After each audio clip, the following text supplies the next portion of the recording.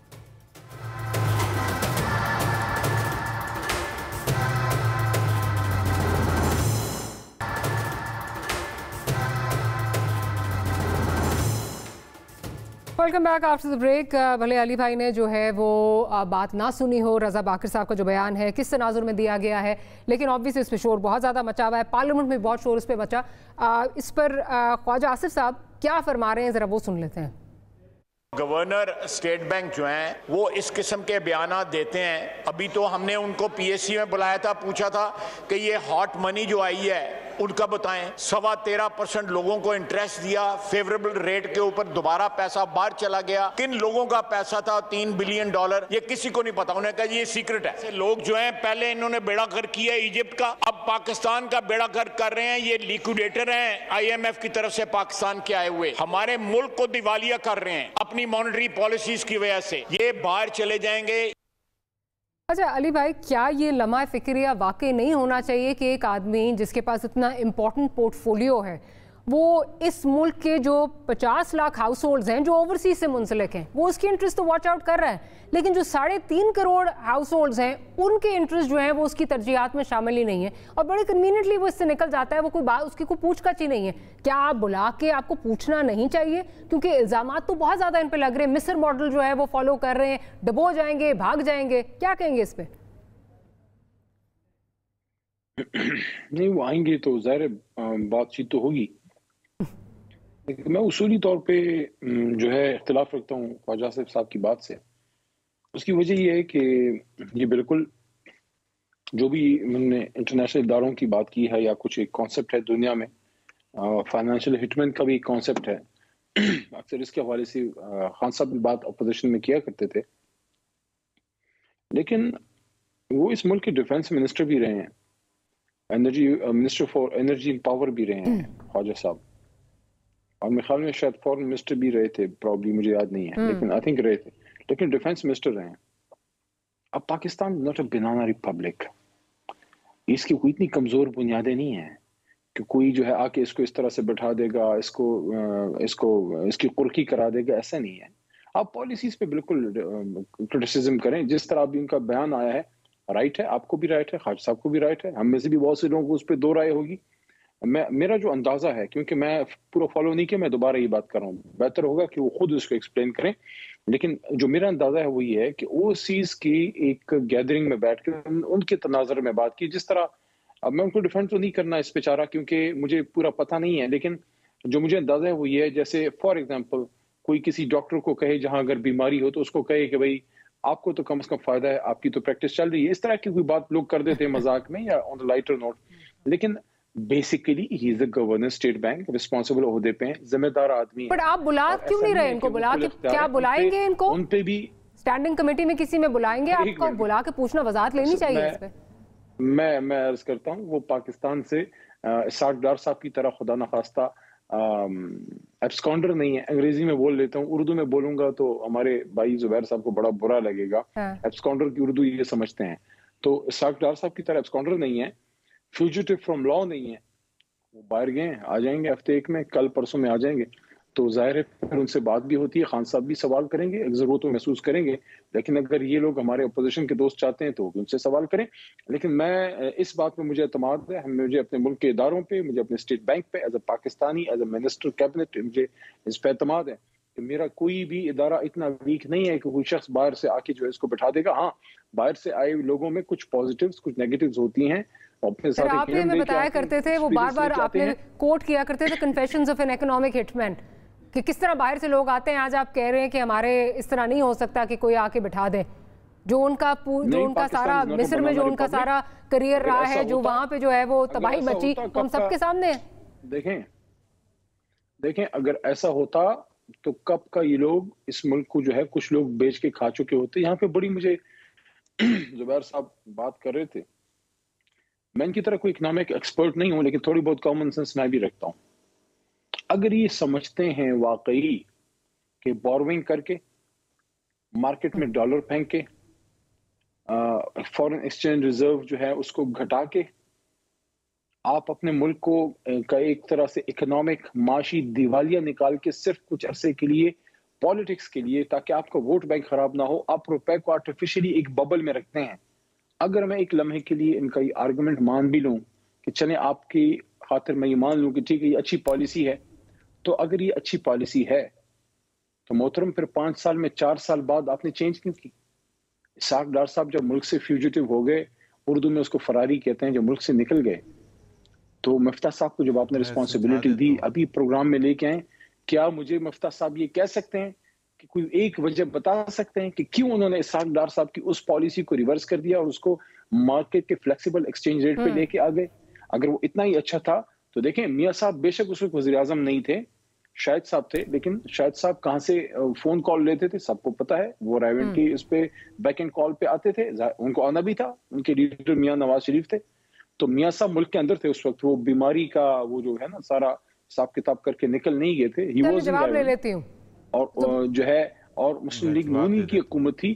تو دیکھیں میں دوبارہ اس بات کی طرف آؤں گا کہ جی میں بتا دیتا ہوں 2018 میں جب ہمیں حکومت ملی لاجک کیا تو سنیں 2018 میں جب حکومت ملی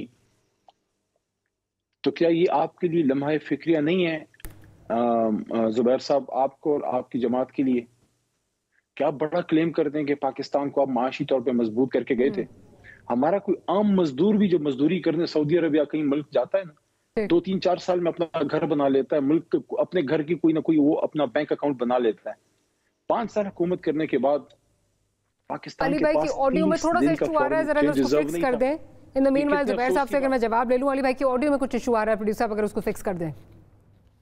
جی زبیر صاحب اگر آپ رسپونڈ کرنا چاہیں. دیکھیں پہلی بات تو یہ ہے کہ اس کا بڑا سمپل سا ایک فارمولا ہوتا ہے کہ آپ کا ایکسچینج ریٹ کتنا ڈی ویلیو ہونا چاہیے. ایک بڑا سٹینڈرڈ پرسکرپشن ہے کہ جو انفلیشن ریٹ میں فرق ہوتا ہے دو کنٹریز میں، کیونکہ ہم ڈالر سے روپے کا وہ کمپیریزن کر رہے ہیں، تو امریکہ میں اور پاکستان میں جو انفلیشن ریٹ کا فرق ہے، مثال کے طور پر اگر پاکستان میں 10% ہے اور امریکہ میں 4% ہے تو 6% ڈی ویلیو ہونا چاہیے. It's a natural process because it represents the difference between the two. تو پاکستان میں ظاہر سی بات ہے انفلیشن ریٹ بہت کم تھا اور امریکہ میں تو ہمیشہ سے کم ہوتا ہے. سو اگر پاکستان میں 4% تھا اور یہاں 2% تھا تو 2% ڈی ویلیو ہو رہا تھا سال میں. اب اگر 14% یا 12% اگر آپ کا انفلیشن ہے اور وہاں 4% ہے تو 8-9% ڈی ویلیو ہو رہا ہے. It's a very simple example. دوسری بات یہ ابھی کہہ رہے تھے کہ ہم نے لاسٹ ایئر اگر ایسا تھا تو 5ویں سال میں ہم جو چھوڑ کے گئے تھے 5 سال کے بعد. میں ایک چیز بار بار پوچھتا ہوں اور علی بھائی سے ابھی دوبارہ پوچھ لیتا ہوں، وہ ہماری رہنمائی کرتے ہیں. ہمارا جو یہ کہتے ہیں نا ہمارا جو کرنٹ اکاؤنٹ ڈیفیسٹ تھا وہ ہم بہت خراب چھوڑ کے گئے تھے. باقی ساری چیزیں اچھی چھوڑ کے گئے تھے. ٹیکس کلیکشن ریکارڈ لیول پر چھوڑ کے گئے تھے. انفلیشن ریٹ کم چھوڑ پر گئے تھے. ان امپلائمنٹ ریٹ کم ہم نے کر دیا تھا. پاورٹی میں 2 کروڑ لوگوں کو نکال کے غربت کی لکیر سے اوپر لے کے آ گئے تھے.